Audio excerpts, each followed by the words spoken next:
कर्म करे किस्मत बने, जीवन का यह मर्म, प्राणी तेरे हाथ में, तेरा अपना कर्म, तेरा अपना।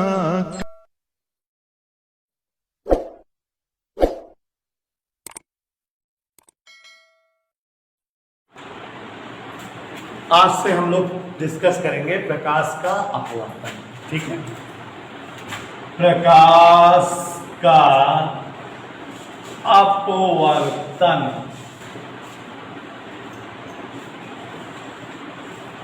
Refraction of light, refraction of light, प्रकाश का अपवर्तन। बच्चों, हम लोग सीखते हैं कि प्रकाश का अपवर्तन क्या है और प्रकाश के अपवर्तन के लिए क्या डेरिवेशंस होंगे, क्या फार्मूलाज होंगे, हम आपके सामने रखने जा रहे हैं। प्रकाश का अपवर्तन, रिफ्रैक्शन ऑफ लाइट।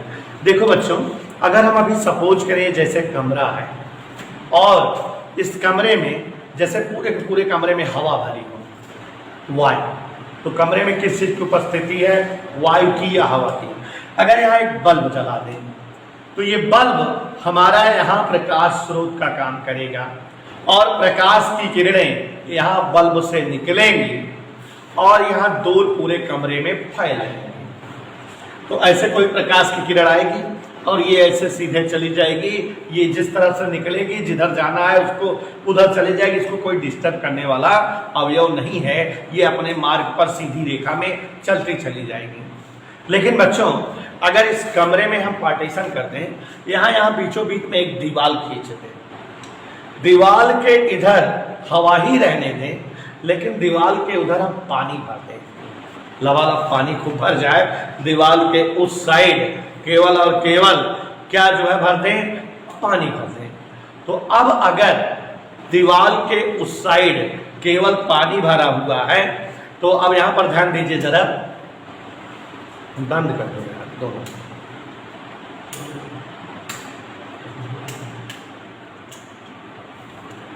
दीवार के अगर उस तरफ पानी भर दें, कंप्लीटली पानी अगर भर दें, तो अब अगर ये बल्ब जलेगा तो प्रकाश की किरण जैसे चलेगी हवा में, तो ऐसे यहाँ जहां तक दीवार है ये अपने मार्ग में चलती रहेगी। दीवार जैसे क्रॉस करेगी इसको पानी मिल जाएगा। तो साइंटिस्टों ने देखा है कि जब प्रकाश की किरणें एक माध्यम से दूसरे माध्यम में चलती हैं या एक माध्यम से दूसरे माध्यम में जाती हैं, तो जैसे ये प्रकाश की किरण माध्यम बदलेगी, ये जिस तरह से जा रही है उससे विचलित हो जाएगी, डगमगा जाएगी, या तो उधर जाने लगेगी या तो इधर जाने लगेगी।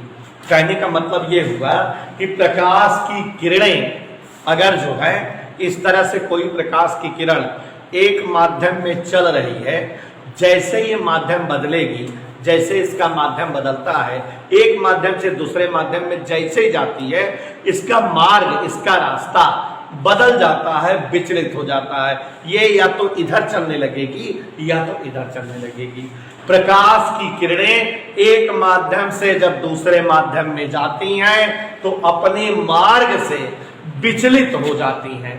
प्रकाश की किरणों का एक माध्यम से दूसरे माध्यम में जाने और अपने मार्ग से विचलित हो जाने की घटना को ही प्रकाश का अपवर्तन कहते हैं।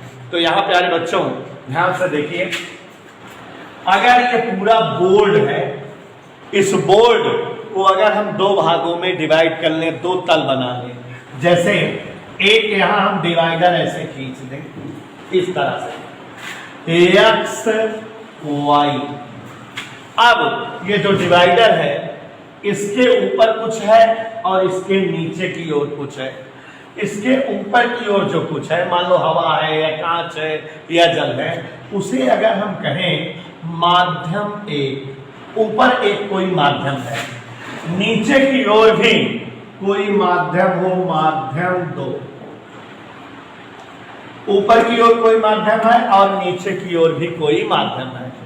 अब अगर प्रकाश की कोई किरण एक माध्यम से दूसरे माध्यम में आए या चले, तो जैसे देखो जरा, ये प्रकाश की कोई एक किरण है, इस तरह से ये माध्यम एक से चल रही है, माध्यम एक से, और इसका जाने का या चलने का मार्ग या रास्ता यही होना चाहिए, इसको ऐसे ही आगे बढ़ जाना चाहिए।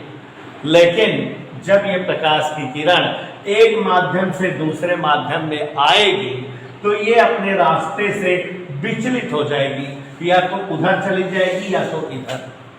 तो प्रकाश की कोई किरण जब एक माध्यम से दूसरे माध्यम में आती है तो अपने मार्ग से विचलित हो जाती, इधर ना जा करके सही सही रास्ते से ना जाके या तो ऐसे जाने लगती है, ये इस तरह से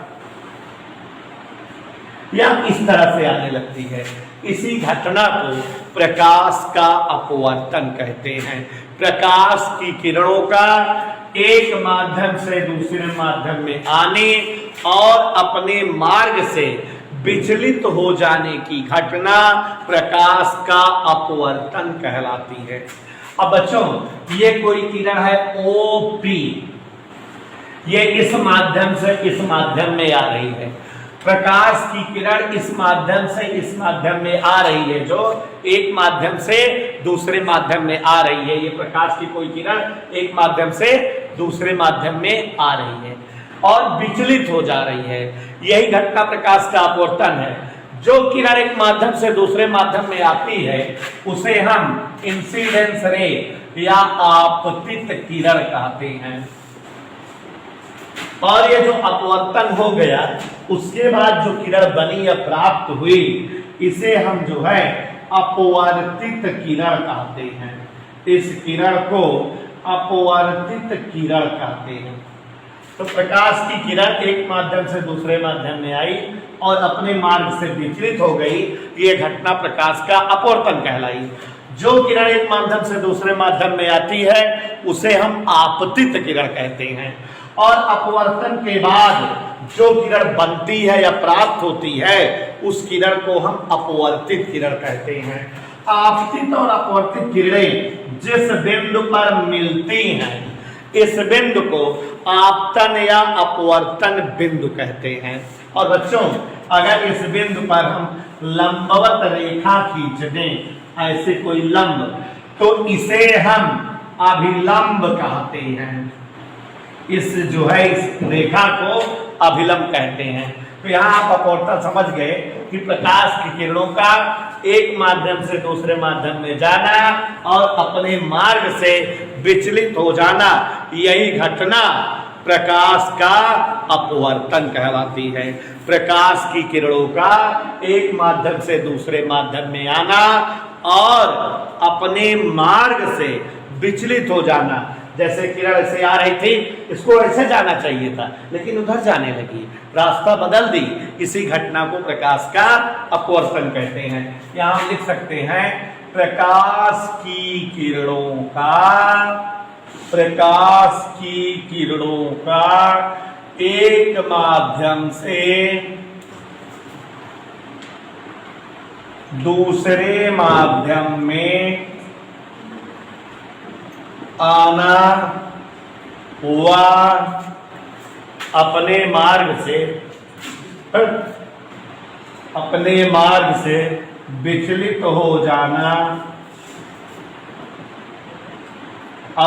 मार्ग से विचलित हो जाना, प्रकाश का अपवर्तन कहलाता है। प्रकाश की किरणों का एक माध्यम से दूसरे माध्यम में आना और अपने मार्ग से विचलित हो जाना, यही घटना प्रकाश का अपवर्तन कहलाती है। प्रकाश की किरणों का एक माध्यम से दूसरे माध्यम में आना और अपने मार्ग से विचलित हो जाना, यही घटना प्रकाश का अपवर्तन कहलाती है। तो ये प्रकाश की कोई किरण है, एक माध्यम से दूसरे माध्यम में आ रही है, इसी घटना को हम प्रकाश का अपवर्तन कहेंगे। जो किरण एक माध्यम से दूसरे माध्यम में आती है उस किरण को हम आपतित किरण कहते हैं। और अपवर्तन के पश्चात जो किरण बनती या प्राप्त होती है उसे हम अपवर्तित किरण कहते हैं। आपतित और अपवर्तित किरणें जिस बिंदु पर मिलती हैं या जिस बिंदु पर इकट्ठा होती हैं उस बिंदु को हम आपतन बिंदु या अपवर्तन बिंदु कहते हैं। और आपतन बिंदु या अपवर्तन बिंदु पर खींचा गया लंब अभिलंब कहलाता है। और बच्चों ये जो आपतित किरण है और ये जो अभिलंब है, आपतित किरण और अभिलंब के मध्य का कोण एंगल ऑफ इंसिडेंस आपतन कोण कहलाता है। अपवर्तित किरण और अभिलंब के बीच का कोण एंगल ऑफ रिफ्रैक्शन अपवर्तन कोण कहलाता है। तो इस तरह से बच्चों ये आपतित किरण है, माने आपतन जो किरण जो है एक माध्यम से दूसरे माध्यम में प्रवेश करे वह किरण आपतित किरण होती है। अपवर्तित किरण मतलब अपवर्तन की घटना के बाद जो किरण बनती है वह अपवर्तित किरण कहलाती है। आपतित और अपवर्तित किरणें जिस बिंदु पर मिलती हैं वह बिंदु आपतन या अपवर्तन बिंदु कहलाता है। आपतन या अपवर्तन बिंदु पर खींचा गया लंब अभिलंब कहलाता है। अभिलंब और आपतित किरण के बीच का कोण आपतन कोण कहलाता है। अभिलंब और अपवर्तित किरण के बीच का कोण अपवर्तन कोण कहलाता है। ये इतनी कहानियां आप समझ रहे हो। ऐसा भी हो सकता था कि जैसे ये दो माध्यमों को अलग करने वाला कोई तल x डैश y डैश हो, ध्यान दीजिएगा, और यहाँ माध्यम 1 हो और यहाँ नीचे माध्यम 2 हो। और बच्चों प्रकाश की कोई एक किरण इस तरह से, नाम इसका रख दे रहे हैं OP, और ये इसका रास्ता देखो हमें ऐसे दिख रहा है, ये एक माध्यम से दूसरे माध्यम में जा रही है, इसलिए यह किरण कौन सी किरण होगी? आपतित किरण। और यह बिंदु कौन सा बिंदु होगा? आपतन बिंदु। और अगर इस बिंदु पर लंब खींच दें तो यह जो है क्या होगा? अभिलंब। अब अगर प्रकाश की यह किरण एक माध्यम से दूसरे माध्यम में जाएगी तो अपने मार्ग से विचलित हो जाएगी। यहाँ देखे थे कि यह किरण थोड़ा दूर हट के गई थी, यहाँ हो सकता है ये पास आने लगे, माने इस तरह से जाने लगे। दोनों ही घटनाएं अपवर्तन है। देखो यहां पर गौर से, यहां पर अपवर्तित किरण अपवर्तन के पश्चात अभिलंब से दूर हो जा रही है, यह दूर हटते हुए जा रही है, और यहाँ अपवर्तित किरण अपवर्तन के पश्चात अभिलंब के पास आ रही, एकदम सट जा रही है।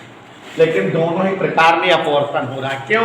क्योंकि प्रकाश की किरण एक माध्यम से जब दूसरे माध्यम में आ रही है, चाहे इस चित्र में और इस चित्र में भी एक माध्यम से दूसरे माध्यम में आ रही है, तो ये अपने रास्ते से विचलित हो गई, कभी दूर हो गई या कभी जो है रास्ते से अंदर की ओर हो गई। दोनों ही घटनाएं प्रकाश का अपवर्तन है, लेकिन दोनों में दो विशेषताएं हैं। यहाँ अपवर्तन हो रहा है लेकिन अपवर्तित किरण अभिलंब से दूर हट रही है, दूर जा रही है, और यहाँ अपवर्तन हो रहा है लेकिन अपवर्तित किरण अभिलंब के पास आ रही है, सट जा रही है। तो बच्चों अगर कभी अपवर्तन की घटना में अपवर्तित किरण अभिलंब की ओर सट जाए, अभिलंब के पास आ जाए, तो ये जिस माध्यम में अभिलंब के पास आती है, सटती है, सा से सट जाना, सा से सघन, वह माध्यम पहले माध्यम की अपेक्षा सघन कहलाता है। सघन माने गाढ़ा, बहुत विस्तृत खड़ा होगा, और फिर ये वाला माध्यम क्या होगा? विरल। तो ये सघन माध्यम की आप परिभाषा बना सकते हो कि यदि अपवर्तन की घटना में अपवर्तित किरण अभिलंब की ओर झुक जाए या अभिलंब के पास हो जाए तो यह माध्यम यानी दूसरा माध्यम पहले माध्यम की अपेक्षा सघन कहलाता है।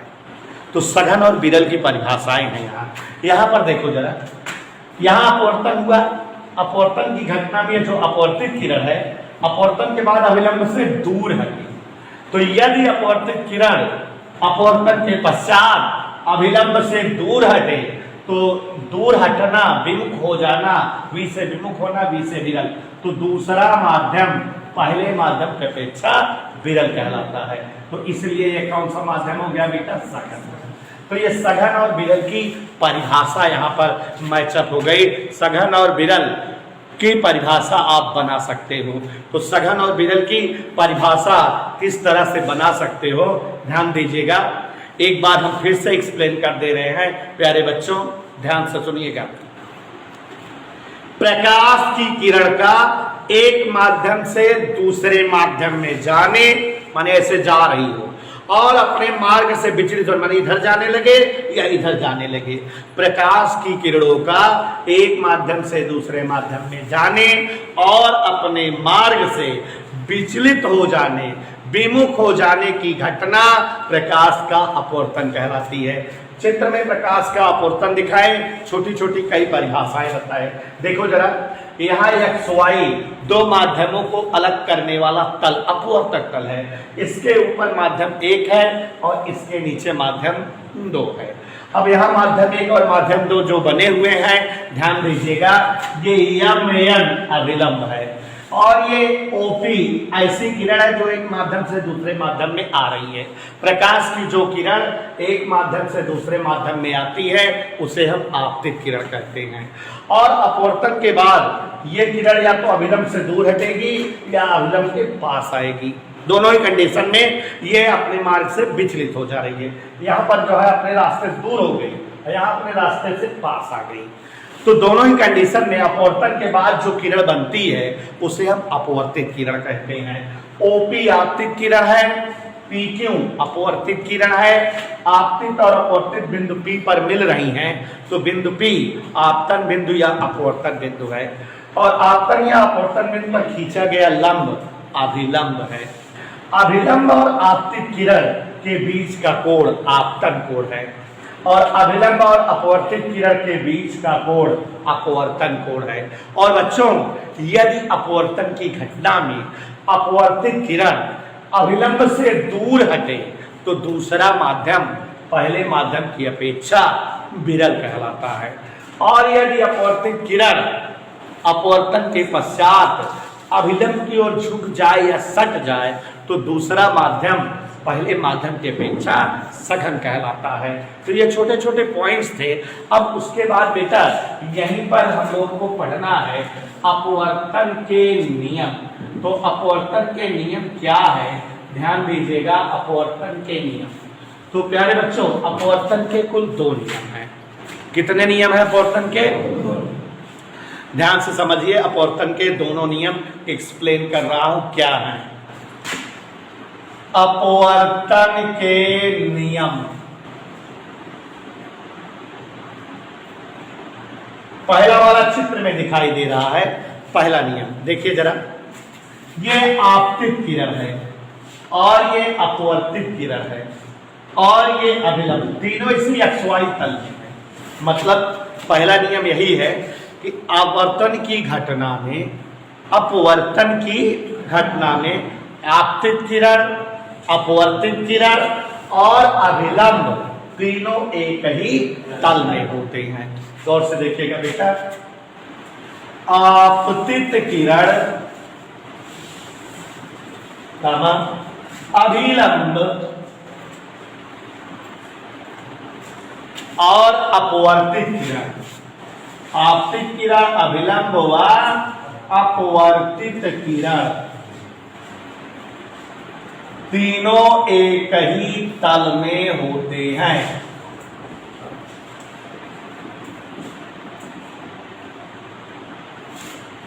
आपतित किरण, अपवर्तित किरण और अभिलंब तीनों एक ही तल में होते हैं। ये जो है हमारा अपवर्तन का पहला नियम है। दूसरे नियम को किसी वैज्ञानिक ने बकायदा प्रैक्टिकल प्रयोग करके पता किया। क्या पता किया कि अगर कहीं 2 माध्यम हो, किन्हीं 2 समांगी माध्यम के लिए ये जो आपतन कोण है, अगर इसकी साइन निकाली जाए, आपतन कोण की क्या निकाली जाए? साइन। और अपवर्तन कोण का भी साइन निकाला जाए और अगर दोनों को भाग दिया जाए तो ये भागफल हमेशा फिक्स या निश्चित होता है। तो ये अपवर्तन का दूसरा नियम था, जिसे एक वैज्ञानिक थे जिनका नाम था स्नेल, और स्नेल नामक वैज्ञानिक ने बकायदा कई सारे प्रैक्टिकल करके दूसरे नियम को लाया। और दूसरे नियम को चूंकि स्नेल ने लाया था तो इसलिए दूसरे नियम को स्नेल का नियम भी कहते हैं। तो ध्यान दीजिएगा जरा, दूसरे नियम को स्नेल का नियम भी कहते हैं, क्योंकि दूसरे नियम को वैज्ञानिक स्नेल ने दिया। तो यहाँ अपवर्तन के दोनों नियम लिखे हुए हैं, ध्यान से समझिए तो आ जाएगा। क्या है अपवर्तन का दोनों नियम, फिर से एक बार समझा दे रहा हूँ। अपवर्तन के दो नियम हमें पढ़ने हैं। पहला नियम क्या है बेटा, आपतित किरण, अपवर्तित किरण और अभिलंब तीनों एक ही। दूसरा क्या है, आप किन्हीं दो समांगी पारदर्शी माध्यम के लिए आपतन कोण की साइन और अपवर्तन कोण की साइन का अनुपात एक नियतांक होता है। और दूसरे नियम को वैज्ञानिक स्नेल ने दिया था, इसलिए दूसरे नियम को स्नेल का नियम कहते हैं। और बच्चों, एक साहब थे हाइगेंस, उन्होंने भी दूसरे नियम को अपने तरीके से समझाया। थोड़ा पहले हम आपको एक नई चीज बताने जा रहे हैं, ध्यान से समझो। माध्यम का अपवर्तनांक, माध्यम का अपवर्तनांक, refractive index of the medium. CBSE board वाले बच्चों के लिए माध्यम के अपवर्तनांक को म्यू से रिप्रेजेंट करते हैं और यूपी बोर्ड के बच्चे जो है EM से रिप्रेजेंट करते हैं। तो माध्यम का अपवर्तनांक क्या है, किन्हीं दो समांगी पारदर्शी माध्यमों के लिए आपतन कोण जो हो उसकी साइन निकाल लीजिए और अपवर्तन कोण जो हो उसकी भी साइन निकाल लीजिए। दोनों के अनुपात को पहले माध्यम के सापेक्ष दूसरे माध्यम का अपवर्तनांक कहा जाता है। 1n2 या 1μ2 से लिखा जाता है। ध्यान से समझिएगा बेटा, किन्हीं दो समांगी पारदर्शी माध्यमों हेतु आपतन कोण की साइन माने साइन आई एवं अपवर्तन कोण की साइन माने साइन आर का अनुपात पहले माध्यम के सापेक्ष दूसरे माध्यम का अपवर्तनांक 1μ2 या 1n2 कहलाता है। तो ये बेटा जो अभी अपवर्तन का दूसरा नियम था या जो स्नेल का नियम था, वही यहाँ पहले माध्यम के सापेक्ष दूसरे माध्यम का अपवर्तनांक भी बन गया। तो बच्चों, अगर हमसे कभी पहले माध्यम के सापेक्ष दूसरे माध्यम का अपवर्तनांक कहे या पूछे तो हम लोग इसी तरह से पहले माध्यम के सापेक्ष दूसरे माध्यम के अपवर्तनांक की परिभाषा निकाल लेंगे या दे देंगे। और ये परिभाषा स्नेल के द्वारा दी गई थी। अभी इसी की एक परिभाषा वैज्ञानिक हाइगेंस के द्वारा हम आपको बताते हैं। तो यहाँ देखो जरा, माध्यम का अपवर्तनांक, माध्यम का अपवर्तनांक, थोड़ा ध्यान समझना, कंपटीशन की चीज अभी बताएंगे। माध्यम का अपवर्तनांक परिभाषा हमने बताया बेटा, किन्हीं दो समांगी पारदर्शी माध्यम होते माने दो माध्यम के लिए, किन्हीं दो समांगी पारदर्शी माध्यमों हेतु किन्हीं दो समांगी पारदर्शी माध्यमों हेतु आपतन कोण की साइन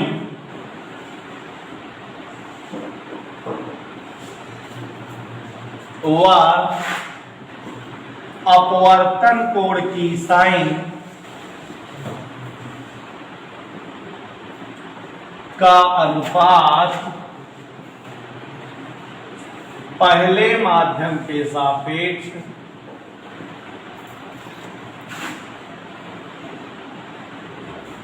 दूसरे माध्यम का अपवर्तनांक कहलाता है।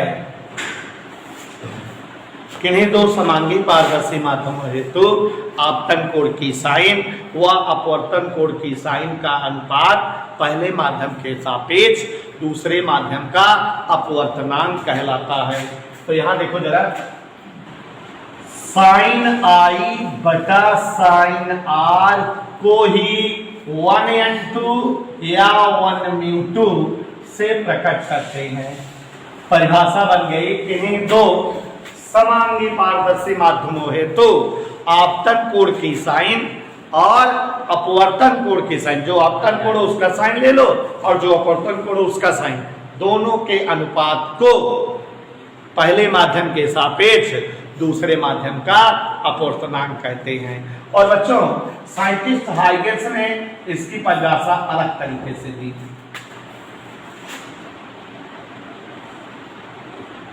अलग तरीके से क्या दी, देखिए हाइगेंस ने बताया कि अगर प्रकाश की कोई किरण एक माध्यम से दूसरे माध्यम में आए, अगर प्रकाश की कोई किरण एक माध्यम से दूसरे माध्यम में आए तो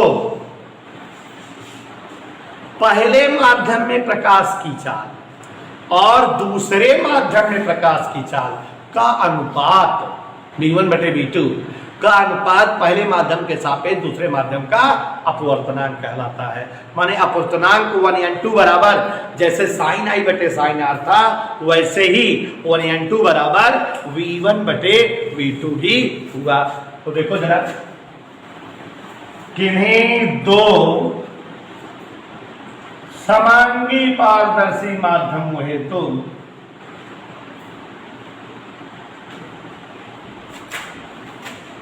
माध्यमों हेतु पहले माध्यम में प्रकाश की चाल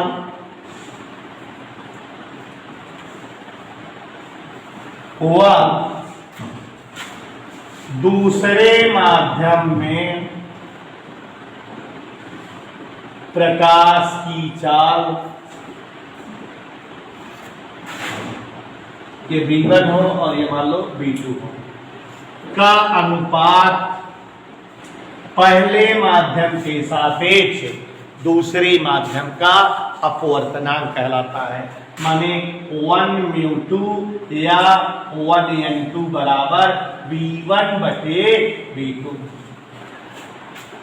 ये हाइगेंस ने दिया था कि स्नेल ने। तो आप समझ गए बेटा, जब प्रकाश की किरणें एक माध्यम से दूसरे माध्यम में जाएं तो पहले माध्यम में आपतन कोण की साइन और दूसरे माध्यम में अपवर्तन कोण की साइन का अनुपात पहले माध्यम के सापेक्ष दूसरे माध्यम का अपवर्तनांक कहलाता है। या पहले माध्यम में प्रकाश की चाल और दूसरे माध्यम में प्रकाश की चाल का अनुपात पहले माध्यम के सापेक्ष दूसरे माध्यम का अपवर्तनांक कहलाता है।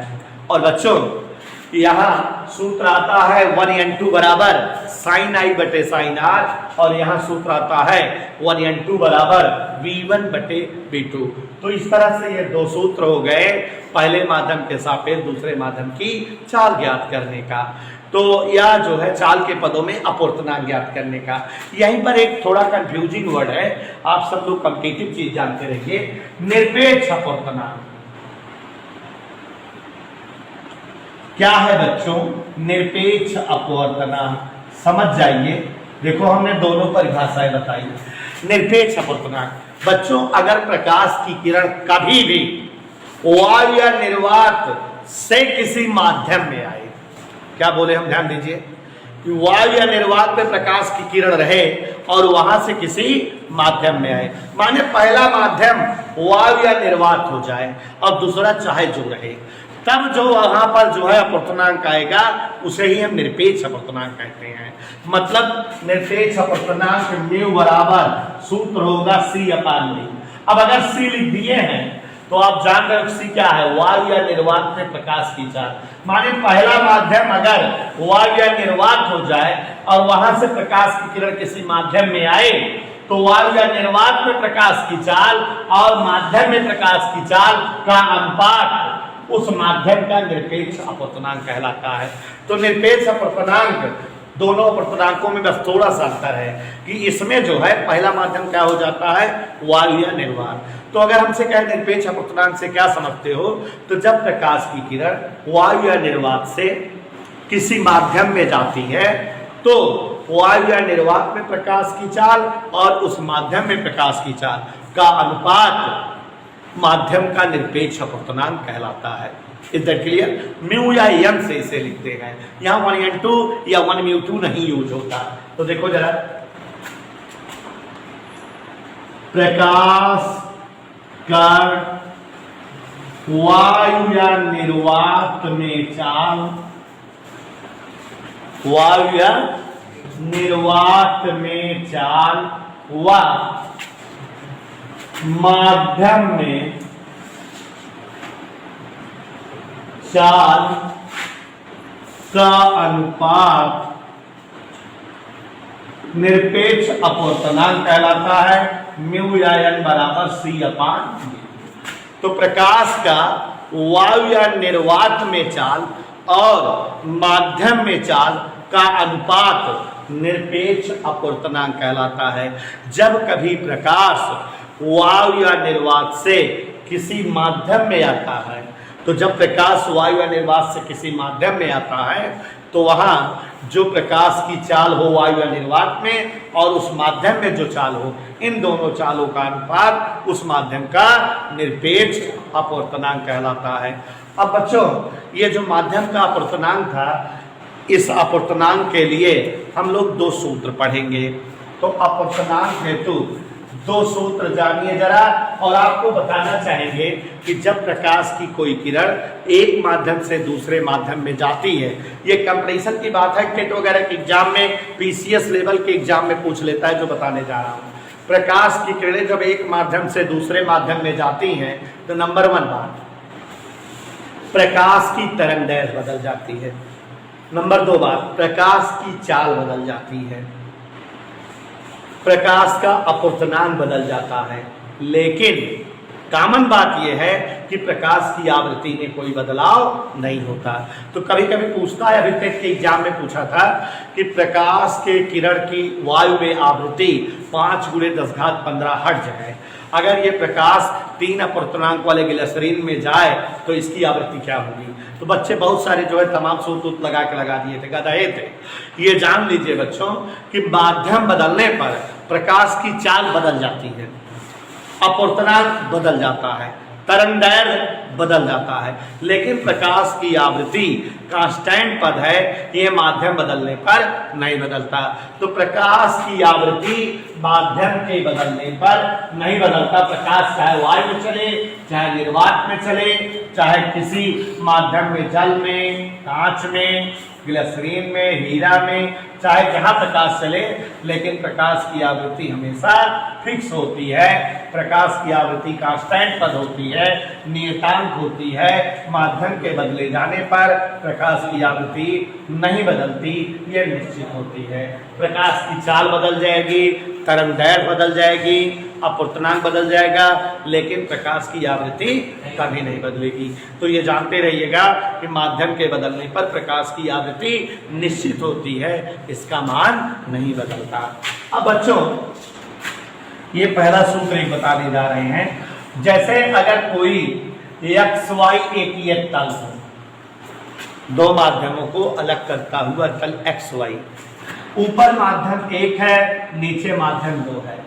अब अगर प्रकाश की कोई किरण इस तरह से, प्रकाश की कोई किरण एक माध्यम से दूसरे माध्यम में आए, यहां पर देखो, प्रकाश की कोई किरण एक माध्यम से दूसरे माध्यम में आए, तो हमको पता है कि अपने मार्ग से विचलित हो जाएगी, ऐसे अपवर्तित किरण मिलेगी। यहाँ OP क्या है बच्चों? आपतित किरण। PQ क्या है? अपवर्तित किरण। और यहाँ बिंदु P, ये आपतन बिंदु है। तो यहाँ पर जो है बिंदु P आपतन बिंदु है, और इसको हम जो है अभिलंब खींच दिए हैं। अभिलंब और आपतित किरण के बीच का कोण ये आपतन कोण है, और अभिलंब और अपवर्तित किरण के बीच का कोण अपवर्तन कोण है। प्यारे बच्चों, यहाँ माध्यम 1 है, माध्यम 2 है। अभी अभी हमने पढ़ा, पहले माध्यम के सापेक्ष दूसरे माध्यम का अपूर्णांक अगर बताओ तो आपने बताया sin I/sin R। ये एक समीकरण हो गया। पहले माध्यम के सापेक्ष दूसरे माध्यम का अपवर्तनांक यदि निकालना हो तो पहले माध्यम में प्रकाश की चाल I और दूसरे माध्यम में प्रकाश की चाल R, इन दोनों का अनुपात पहले माध्यम के सापेक्ष दूसरे माध्यम का अपवर्तनांक कहलाता है, साइन I बटे साइन R। और बच्चों अगर देखो एक चीज बताना चाहेंगे कि प्रकाश की घटनाएं वाइस वर्सा होती हैं, प्रकाश हमेशा व्युत्क्रमणी घटना दिखाता है। अगर मान लो कि प्रकाश की किरण यहां से चलती और यहां निकलती, मतलब यदि QP आपतित किरण होती, यह माध्यम 2 से चलती और 1 में आती, तो अगर QP आपतित किरण होती तो इस कंडीशन में PO क्या होती, अपवर्तित किरण। और ऐसी दशा में ये कौन सा कोण होगा, आपतन कोण, और ये कौन सा कोण होगा, अपवर्तन कोण। और अब अगर इस रेल का नियम लगाएं कि प्रकाश की किरण माध्यम 2 से माध्यम 1 में आ रही है, तो अपवर्तनांक 2 या 1, प्रकाश की कोई किरण दूसरे माध्यम से